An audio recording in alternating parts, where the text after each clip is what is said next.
नमस्कार, वारासिवनी न्यूज में आपका स्वागत है। बालाघाट जिले की 5 सीटों पर कांग्रेस बढ़त बना चुकी है।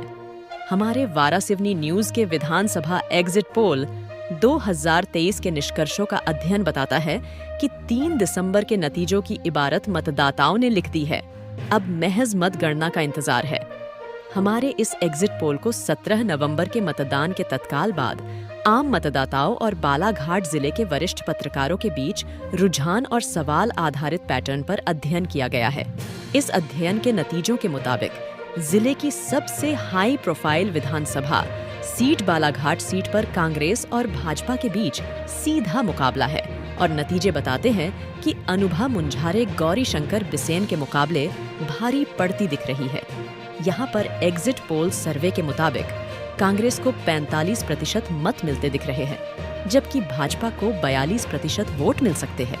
यहाँ पर अन्य उम्मीदवार को 13% मत मिल सकता है। वही वारासिवनी विधानसभा सीट भी इस बार हाई प्रोफाइल सीट बनकर उभरी।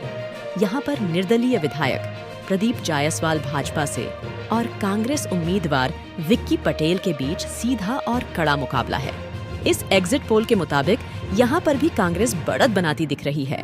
वारासिवनी सीट पर कांग्रेस को 43% मत, भाजपा को 42% मत मिलते दिख रहे हैं।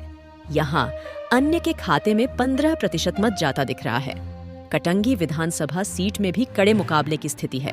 एग्जिट पोल के नतीजों के मुताबिक कटंगी सीट पर भी जबरदस्त कांटे की टक्कर है।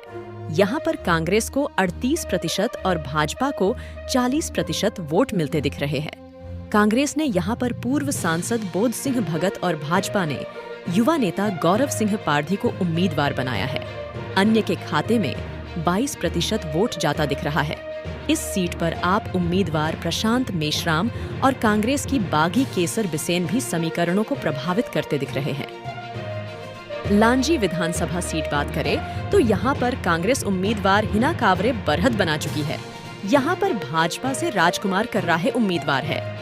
एग्जिट पोल के नतीजों के मुताबिक लांजी सीट पर कांग्रेस को 48%, भाजपा को 40% और अन्य के खाते में 12% वोट जाता दिख रहा है। यहाँ पर भाजपा ने नया चेहरा दिया है, उसका फायदा होते नहीं दिख रहा है। आपको बता दे कि यह एग्जिट पोल मतदान संपन्न होने के उपरांत आम मतदाताओं और बालाघाट जिले के चुनिंदा पत्रकारों के बीच रुझान अध्ययन आधारित पद्धति से किया गया है। चलिए आगे देखते हैं। बेहर विधानसभा सीट पर भी कांग्रेस को फायदा होते दिख रहा है। वारासिवनी न्यूज के इस एग्जिट पोल का निष्कर्ष बताता है कि बेहर विधानसभा सीट पर कांग्रेस के संजय उइके को 52%, भाजपा के भगत सिंह नेताम को 42% और अन्य के खाते में 6% वोट जाता दिख रहा है। बालाघाट जिले की एक और हाई प्रोफाइल सीट परसवाड़ा में जबरदस्त कांटे की टक्कर तीनों उम्मीदवारों में दिखाई दे रहा है। एग्जिट पोल के नतीजों के मुताबिक परसवाड़ा सीट पर कांग्रेस के मधु भगत को 38%, भाजपा के रामकिशोर कावरे को 30% और गोंडवाना गणतंत्र पार्टी के कंकर मुंझारे को 26% वोट मिलते दिख रहे हैं। बालाघाट जिले की 6 सीटों पर किए गए इस एग्जिट पोल के नतीजों का अध्ययन बताता है कि वास्तविक मतदान के नतीजे लगभग इन्हीं आंकड़ों के आसपास रहने की उम्मीद है। कटंगी विधानसभा सीट को छोड़कर शेष 5 सीटों पर पुरुष मतदाताओं के मुकाबले ज्यादा महिला मतदाताओं ने वोट डाले हैं। अगर यह वोट लाडली बहना नामक योजना के लिए परिवर्तित होता है तो नतीजे बदलते देर नहीं लगेगी। बहरहाल इस एग्जिट पोल के नतीजे बेहद चौंकाने वाले हैं।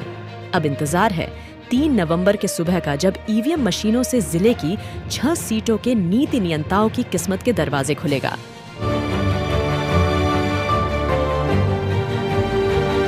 निष्पक्ष खबरें, आपकी आवाज, वारासिवनी।